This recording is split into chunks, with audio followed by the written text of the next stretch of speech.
Hey everybody, thanks for tuning in.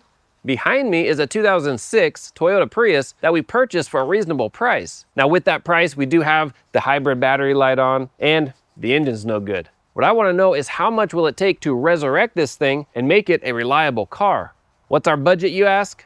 Looking up Kelley Blue Book for one of these in great shape, they are worth right around the mid-range of $5,700. So that's our budget. Can we do it? Get this car amazing for $5,700 or less? Let's find out. First thing we're going to tackle is the most expensive thing, and that is the hybrid battery. Let's put in some new cells. Now the previous owner did try to fix the battery themselves with a new battery cell module and a wiring harness with no results. So I'm not quite sure what we'll find when we pull this apart. So this is something to consider if you're wanting to replace your battery on your Prius or wanting to purchase a Prius that needs a battery. This is a green battery case, which means this is a refurbished or remanufactured battery. And here we are again with a bad battery. So you never know what you're gonna get when you go remanufactured or refurbished. If you're gonna keep the Prius for any extended period of time, I recommend brand new battery cells. Always pull this out before we get too far.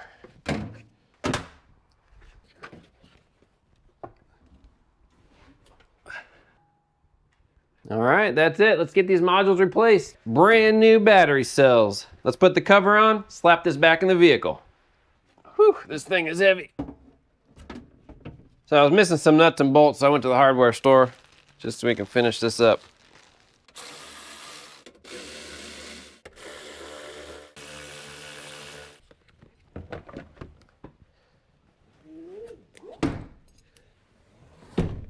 Don't want to forget this.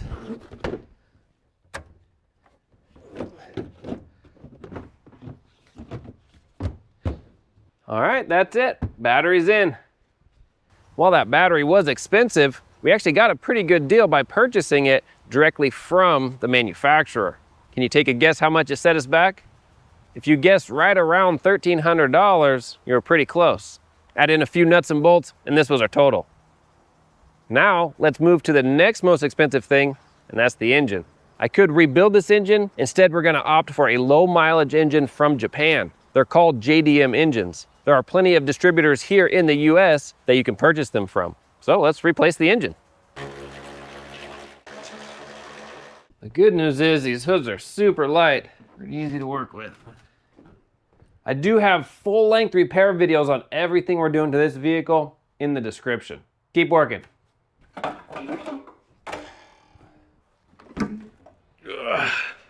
Ooh, these are heavy. All right, we're lifting the old engine out. This is the hardest part, just separating it from the transmission. It's a really tight fit. There we go. Let me just watch our wiring harness as it all comes up.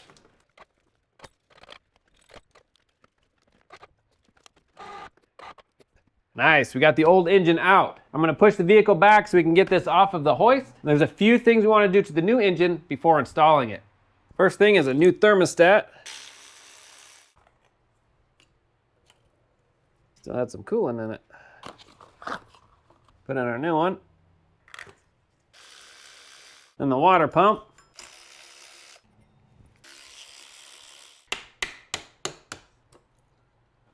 New gasket. New pump. Nice, we're gonna leave the pulley and belt off for installation. Last is the valve cover gasket.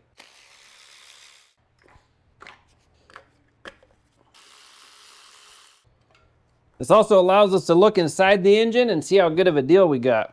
Let me show you. So we can examine any buildup. This looks super clean. So no buildup. Also look at the cam lobes, any scoring. Looks really good, no scoring. Nice, let's throw the new gasket on. The new RTV where the timing cover meets the head. Just a little. Slide this back on.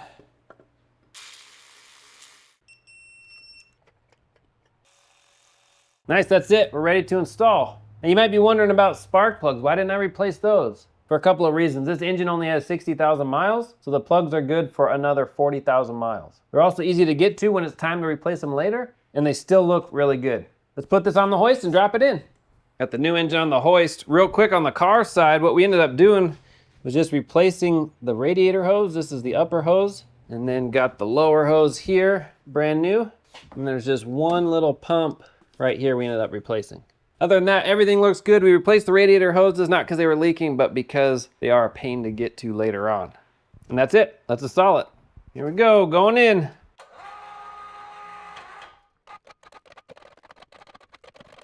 In we go.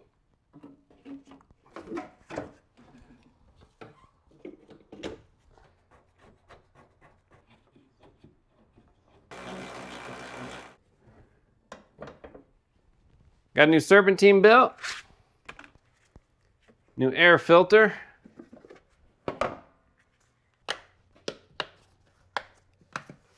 all right, we got everything buttoned up, the fluids are back in it, and we're just about ready to start it. What I want to do first, while the vehicle is still jacked up, is crawl underneath. We're going to change out our transmission fluid. Let's do that real quick. Can't really see from this angle, but I'm just getting our fill plug. There we go. Now let's get our drain plug. Make sure it's in all the way. There we go. Our drain plug is magnetic, so we just want to wipe off any debris that's on the tip. Then we can install it. Wipe it off real good. We'll install our fill plug. Just wipe it down really good. And that's it, we're finished. Here we go, ready to start it. It will run rough at first, but it should clear up. My heart's racing a little.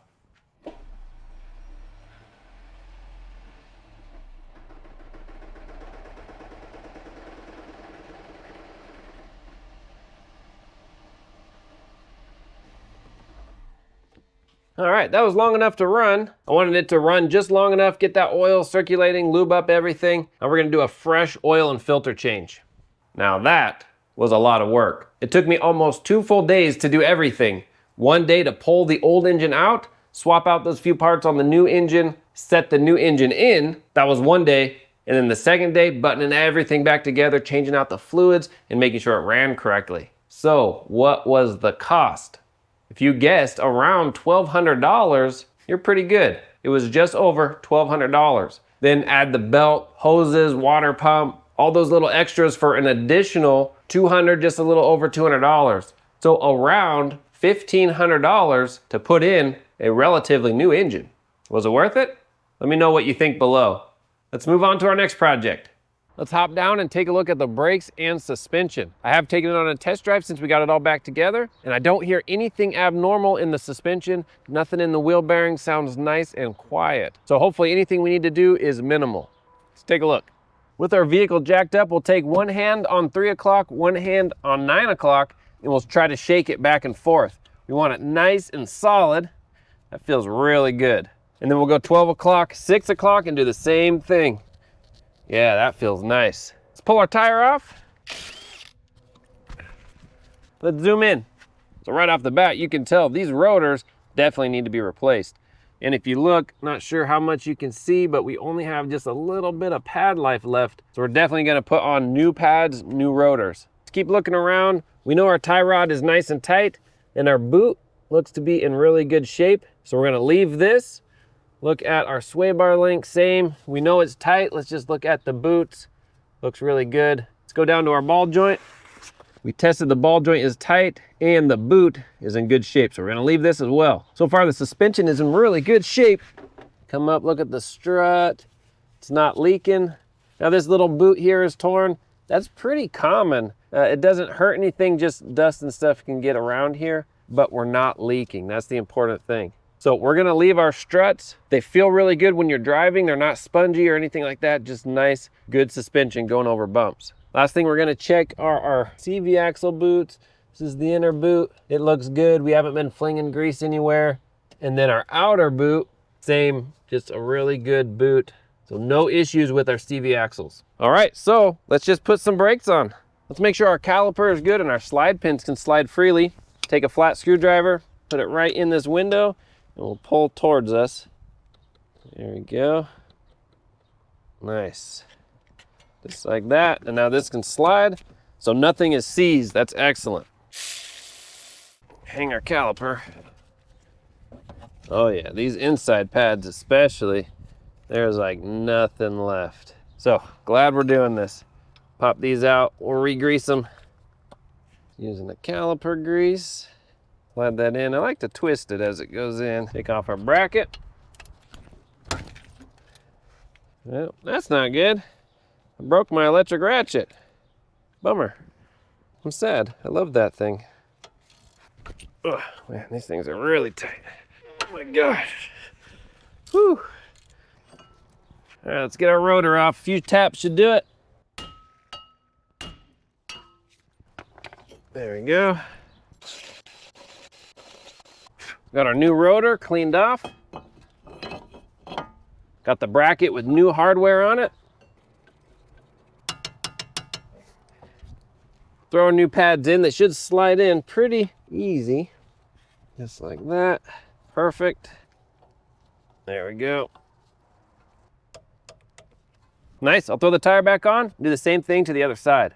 Let's hop to the back and check the suspension and brakes there too. Same thing to the back. We're gonna grab it side to side, try to shake it. Feels good, top to bottom, shake it. Nice and solid. Pull the tire off and see what's behind there. Let's zoom in and take a look.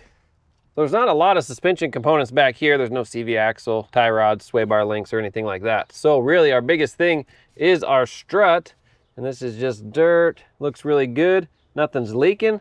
And again, we didn't hear any noise when we were driving. So I'm gonna say this is still an awesome strut. We're gonna leave it. One thing I did notice back here is there is a lot of dirt caked in certain places. So that's a little interesting. So we'll take a good pressure washer to this whole wheel well and clean that all up really nice. Let's pull off our drum and see what our shoes look like.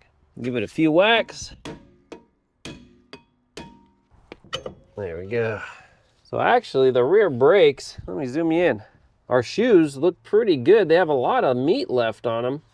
That's really good. The front here too looks really nice. I already anticipated replacing the brakes, so I ordered them. They're here. We're gonna do it anyway. Everything else looks really good. There we go. We got these little side ones.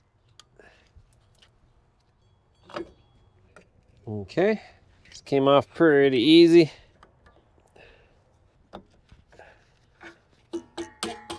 There we go. I think I got it. All right, we got a brand new drum as well. Put that on. All right, that's it. I'll do the exact same thing to the other side, and we'll put our tires on. Well, that felt good. Our suspension is rock solid. So just front pads, rotors, rear shoes, and drums came to a total of just about $150, a little bit more. Well, we're moving right along. I parked this outside and our 12-volt regular car battery is not holding a charge. So let's make that our next replacement. Take our little tray out, just pull up. Then this little guy here, that'll move out, just like that. We'll wiggle this off. All this wiring can just be moved aside together. That should just slide off. There we go, and come out. There we go, and this whole bracket can come out. There's a little handle here. I'll drop in our new one.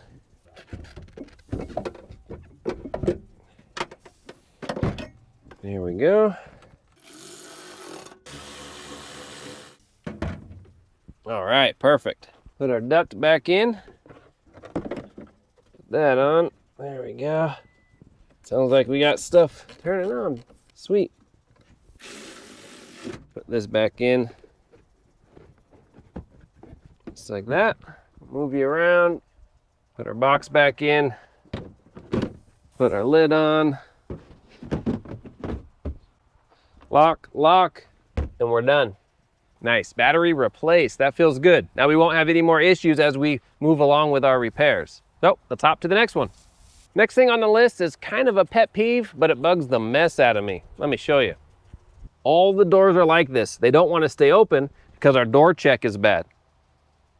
So let's real quick replace all 4 door checks. This is the door check. It has these little dimples in it. That's supposed to help the door stay open in those locations. But over time they wear out, and on these Priuses, they're pretty notorious for these not working anymore. Overall, these are pretty easy to replace, but we do have to take our door panel off. Now we don't have to disconnect any of the electrical connectors. We just have to get access to our door check. So this can just do what it's doing. Okay, we'll pull this plastic back just a little. We'll retrieve this and out it comes. Got our new one fresh out of the box. Suck these down. Just a dab of blue Loctite. Okay, that's it. Put our door panel back on. Gonna slide it over our window, just like that. Make sure our clips line up with their holes and just give it a good tap. Perfect. And then if you had a speaker, we'll plug that in. Clip that in place. There we go. Now the door, it wants to stay right there. It wants to stay all the way open. Perfect. That's what we want to see. We got all the door checks done. Check. Now let's go inside. I noticed something a little disappointing. Let me show you. There's our brand new battery, nice and full. If we go to climate, so we do have good AC. I got it on right now, blowing nice and cold, but the disappointing factor is none of this works. So even when I push all these buttons, nothing changes. So this is temperature up, but over here, there's no temperature up change. Temperature down I'm hitting, but no change. AC auto, nothing. So that's kind of the disappointment. And my cruise control button. So when I hit the cruise control like this, there should be a cruise light that comes on up here. And my cruise control is not working because some of these buttons don't work and my cruise control doesn't work. I'm assuming it's the clock spring. So that's what we're gonna replace next. And this little puppy sets us back a good chunk of change. So I'm hoping that's the culprit. Let's swap it out.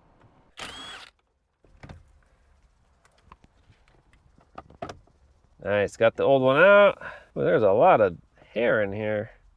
That's crazy. It looks like human hair and dog hair. Then we just have to remove our steering wheel position sensor. There we go.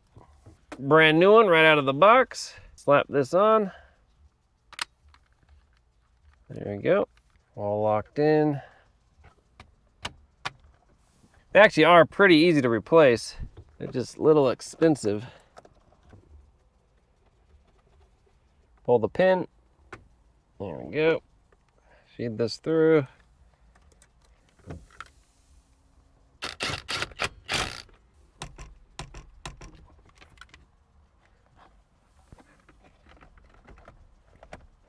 All right, here we go. Moment of truth. You ready?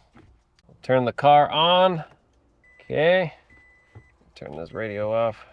Okay, here we are. Let's go to climate and we are gonna hit the temperature. Well, let's hit the auto button, see what that does. Oh, look, we got auto, AC auto. Let me hit it again. Turn it off, turn it on. Nice. Let me do the temperature. So I'm hitting this temperature down button. You can see it right there in the middle. Temperature is now low, going up, high. Sweet. Now let's see if our cruise control works. So right up here, no cruise control, hit the button, there it is. No cruise, cruise. That is fantastic. I'm glad that little clock spring did the trick. We now have all our steering wheel buttons and our cruise control back. But you'll never believe how much that little crazy thing costs. Around $230. Was it worth spending that much for our steering wheel controls and cruise control? Let me know what you think down below. Let's see what's next on the list. That's a really dirty cabin filter. Let's remove this old one and install the new one. Try to do it one-handed. It should be pretty easy. Just like that. Now we'll put in our new one and we'll just put it under those tabs. There, just like that. Push it in until it kind of locks, and that's it. Next on the list are the headlights. These are looking pretty terrible. Let me show you. Not sure if the camera will do it justice, but these are looking pretty cloudy. And it looks like somebody already tried to buff these out. And you can get some pretty good results buffing it out yourself, but eventually you'll get all this cloud back. So what we're gonna do for the sake of longevity is go ahead and replace the entire lens assembly. Let's get started. There's a Phillips right inside. Hopefully it'll come out. Oh, that was easy. We just grab it from the side here and pull, just like that. We'll do that to the other side. Grab it on the corner and we'll pull. There we go. There. Now I'll just move this as far forward as it can. That should be enough. All right, got those two. This one was broken, so it should just slide out. Then we'll get to our electrical connectors in the back. There we go. Okay, that's it. Now would be a prime opportunity to replace this electric water pump. All right, this just comes right out. Just slide it in like that. Put in our bolts. Just snug. They don't have to be too tight. Okay, put our hoses back on. Put on our hose clamps. There we go. Undo these. Undo this. Plug it in, and we're done. Let's install the headlight. So I must confess, I ordered the wrong headlights. I didn't realize that this car has HID headlights, and I ordered regular halogen lenses. So this has a computer we have to pull off, put on the new lens, and I believe that's it that needs to be transferred. The good news is we got the lenses here. The bad news is they were about 3 times the cost as the regular halogen. So kind of a setback. Let's install the new ones. All right, everything's transferred over. Let's see how this looks. Oh, wow, isn't that nice? That looks really good. Man, brand new lenses look so nice. Let's do the other side. Nice, let's transfer this stuff over. Here it is. Get it all plugged in. Nice. Let's put our bumper back on. Can't wait to detail this thing. Put these back in. These don't have to be tight, just snug.